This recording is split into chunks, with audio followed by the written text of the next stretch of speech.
Happy New Year, everybody. It's 2017. Figured I would just take a quick video and go over some of the highlights of 2016. I know everybody pretty much knows the big events by now of what happened in 2016, but when I took a look at the chart and some of the ups and downs of the market, I thought it would be worth breaking the year down into 4 different segments and kind of go over what was actually happening during each one. So despite the nice post-election rally to end 2016, it turned out to be downright, well, average.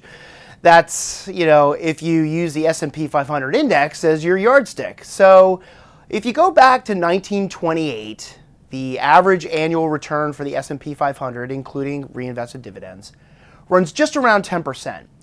2016 turned in the year with the S&P 500 up 9.54% on the price return basis. And then if you throw in the dividends on top of that, it was up 11.96%.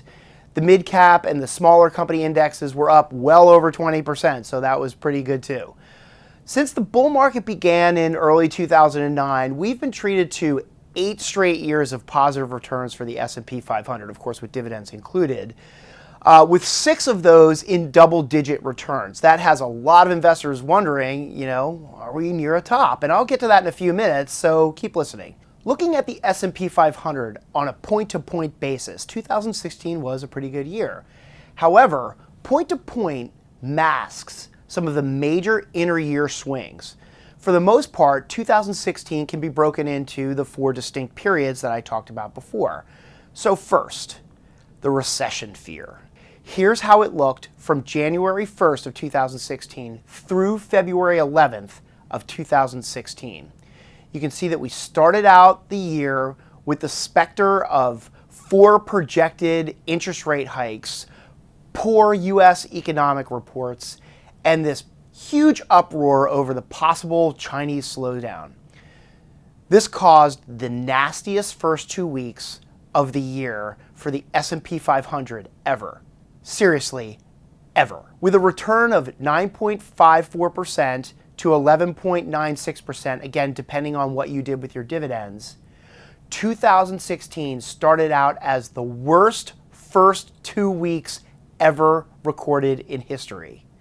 Okay, then by mid-February, the S&P 500 was down about 10% for the year, while the Barclays U.S. Long-Term Treasury Index was up 10%. Oh, and don't forget about oil hitting its 13-year low. And the Chinese stock market, well, the Shanghai Composite fell around 25%. So now we're into the next phase of the year, the recovery. The next period of 2016 can be marked by the day the was fully hitting the fan and actually came out on the other side on February 11th. 1 day later, with the fan still running, it was reported that Jamie Dimon bought somewhere around $27 million worth of JP Morgan Chase. And he's the guy who runs JP Morgan Chase, in case you didn't recognize his name. And I really kind of hope that running the firm, he got a great negotiated rate on his commission for that buy, but that's another story. So from there, it seems like investors started believing that the Fed was not going to raise interest rates, given that the market turmoil was happening and the previous 5 to 6 weeks that a global recession was just not going to be in the cards. So by the middle of March, both the S&P 500 and oil, using the WTI index, were positive on the year, and we continued that through the end of June. You look at these 2 charts, and they look like very different charts. Then, we had Brexit and its aftermath. The market continued its shifting until Brexit, or more accurately, the British electorate, shocked the world and the news agencies and the pollsters and, well, everyone else on June 23rd by voting to leave the European Union. I mean, wow. It will be a hard day to ever forget, and the day after and the day after that. But thankfully, it was actually happening on a weekend. When the market started trading, we saw the S&P 500 just get crushed to the tune of 5.3% over a 2-day period. However, even after the British pound hit a 31-year low and the U.S. Treasury yield fell to its lowest level since at least 1962, the S&P 500 quickly began to, now wait for it, recover. And by July 11th, it had moved to print a close that was close to a record high. Okay, from that point, the S&P 500 pretty much languished. But bonds started to recover with their yields climbing off their lows. And I think one of the most interesting points of the year was the spike up in the day leading up to the election, with almost every poll, as we all know, predicting a Clinton win. Though not without excitement, point to point, this part of the year was pretty flat. Until part 4, or the DJT rally. New highs experienced by the major U.S. indices came despite this unexpected victory from Donald Trump. Most analysts believe a brief but violent sell-off would ensue if the outsider won the election. Instead, talk of corporate and individual tax cuts, new spending on infrastructure, the repeal of Obamacare, and regulatory reform all served to spark a late-year rally in the S&P 500, which jumped almost 5% from election day through the end of the year. As I stated earlier, the year ended with the S&P 500 up around 10%. When you take it all in, the rocky year that was 2016 looked like this. So what's in store for 2017? Forecasting how stocks will perform any year is pretty dicey business. Simply put, there's just too many moving parts to the stock price equation, and each of those moving parts can definitely affect one of the other moving parts.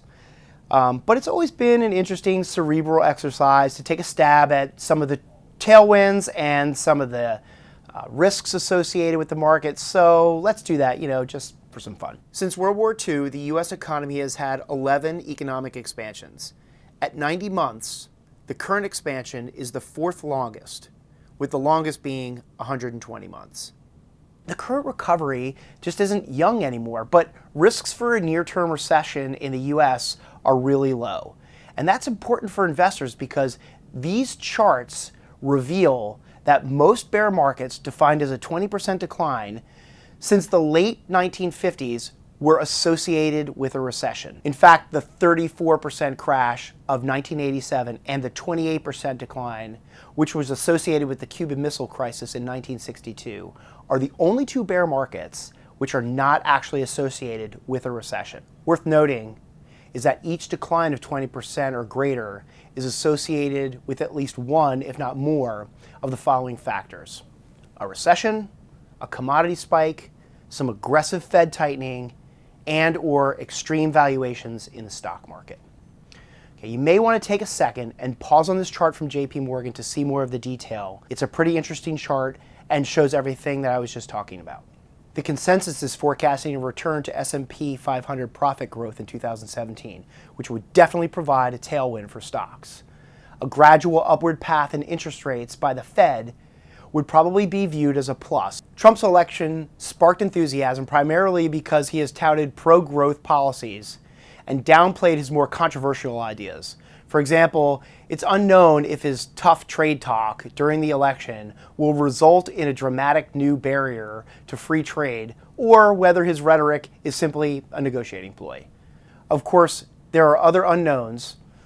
Will simmering problems in Europe or China bubble to the surface, or will unexpected geopolitical issues surprise investors? I'm not really sure. But, of course, I don't think it should really matter to long-term investors.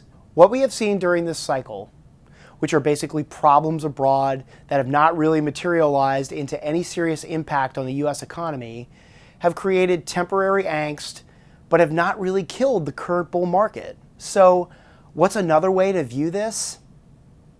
It's like this. Those who have adhered to a long-term view and sidestepped the inevitable gyrations have all profited. So that's it for the end of the 2016 review. Wanted to keep it a little light, break it up into some different phases.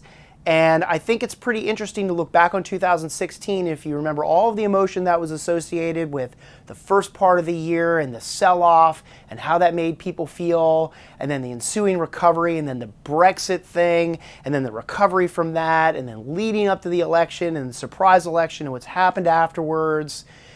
Here we are at the beginning of 2017. I really have no idea what 2017 is going to look like. Maybe it's flat, maybe it's up, maybe it's down. But if it's anything like 2016, I'll probably be here next year doing another presentation of all the crazy stuff that happened. But at the end of the day, if you have a long-term plan and you're patient and disciplined with your money and you don't react to all of the news and the noise that you're seeing and keep your eye on the ball with your investment strategy and your financial plan, I think you're pretty well set up to have a good year no matter what happens in between.